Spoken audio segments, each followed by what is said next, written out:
In the heart of Chicago, a 19-year-old girl sat stranded in her broken wheelchair, while hundreds walked past without even noticing her.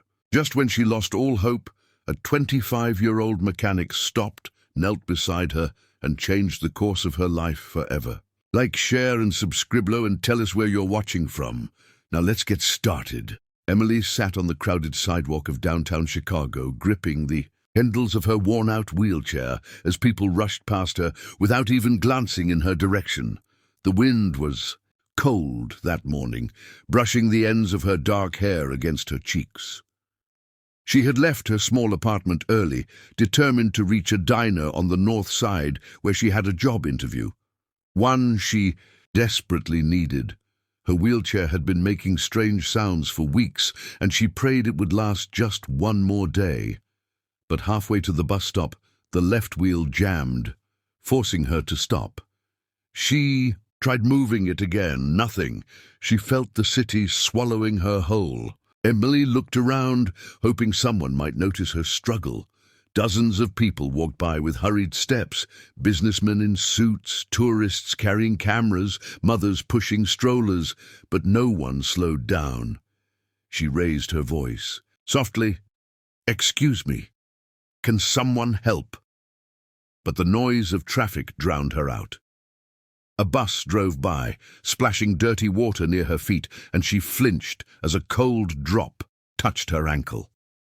She kept thinking about the interview. This job could pay her rent, help her save for school, even buy a proper wheelchair someday. But now she was stuck, helpless, just minutes from the opportunity she'd been preparing for. The city felt heavier with each passing second. Emily tried again, grabbing the wheel and pulling with all her strength, but the metal screeched painfully and refused to turn. Her hands shook from the effort. She closed her eyes, trying to steady her breathing. It wasn't the first time she'd been ignored ever since the accident a year ago. She'd felt invisible to the world, but this moment hurt differently. She wasn't asking for money or sympathy.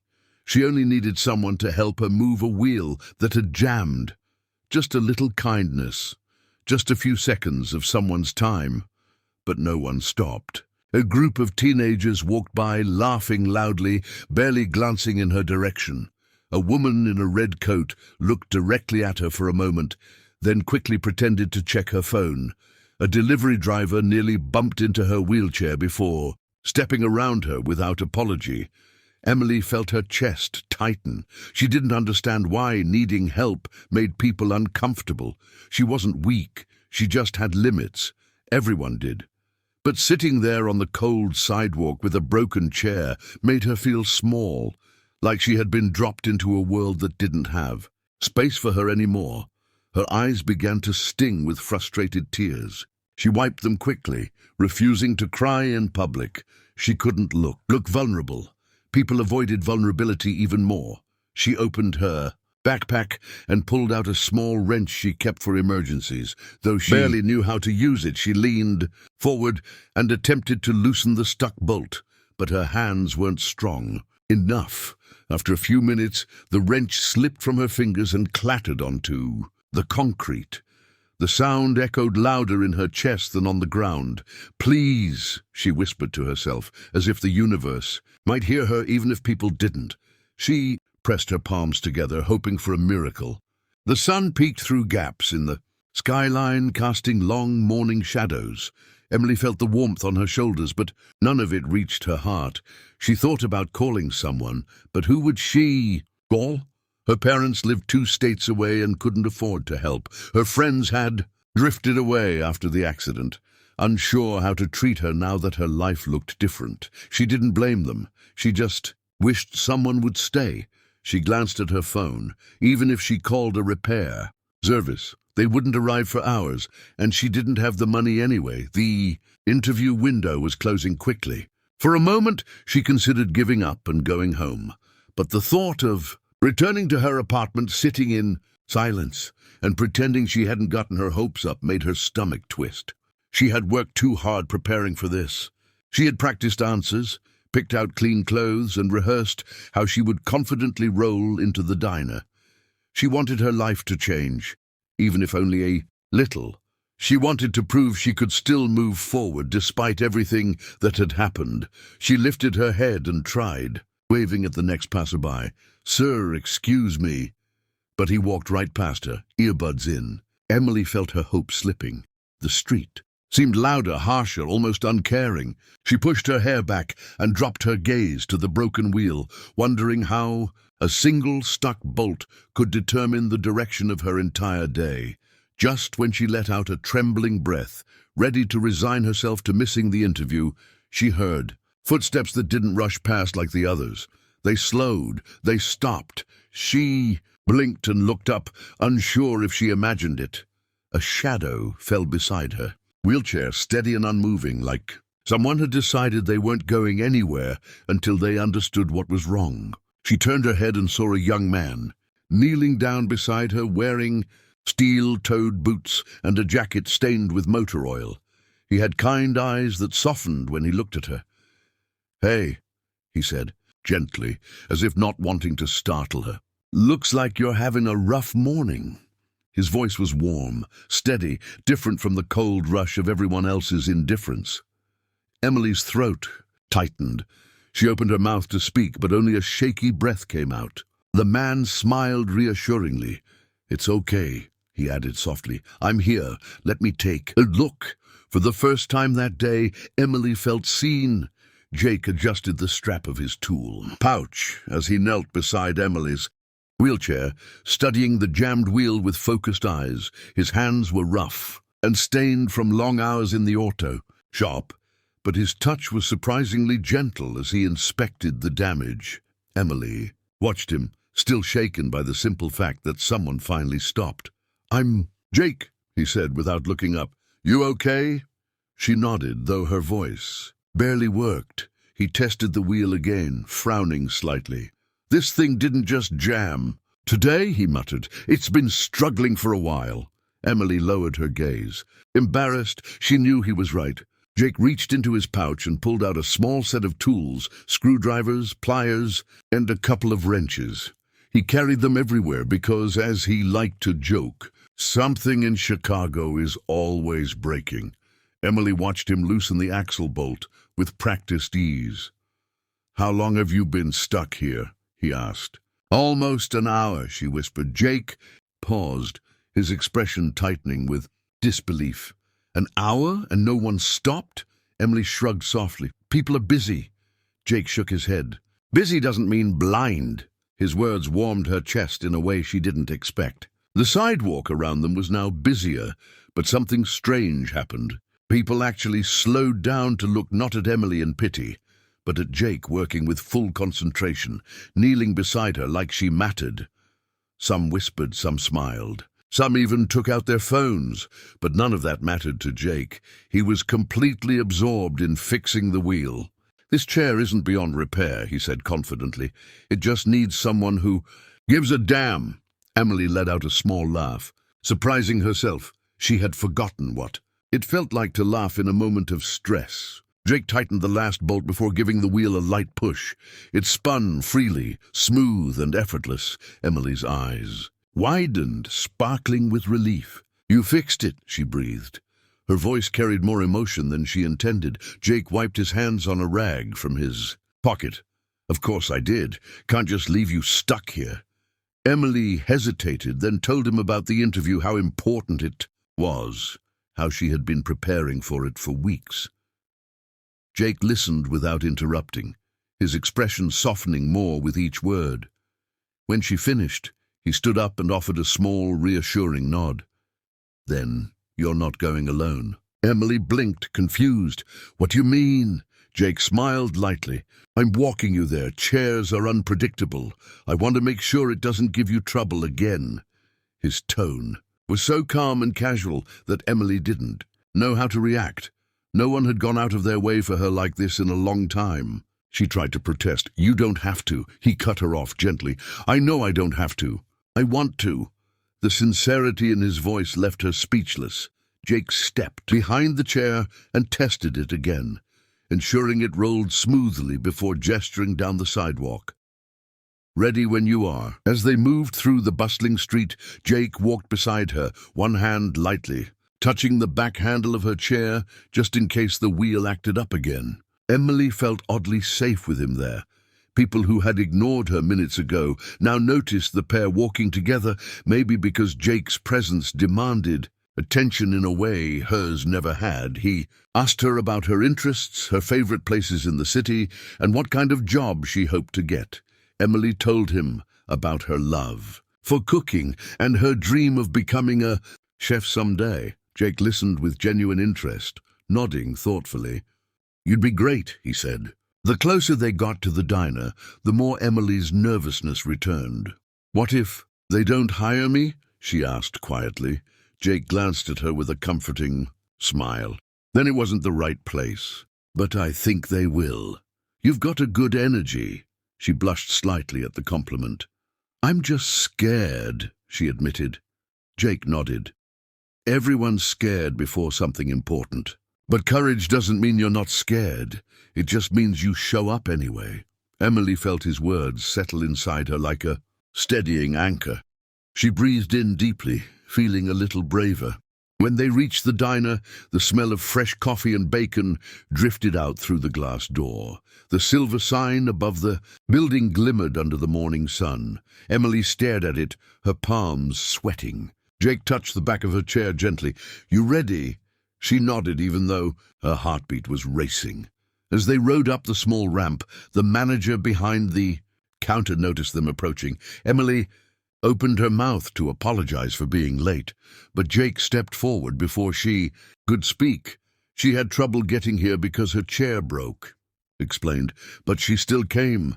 That says everything you need to know." The manager looked at Emily with new eyes, respectful, thoughtful, impressed. He asked her to wait a moment while he finished with another customer.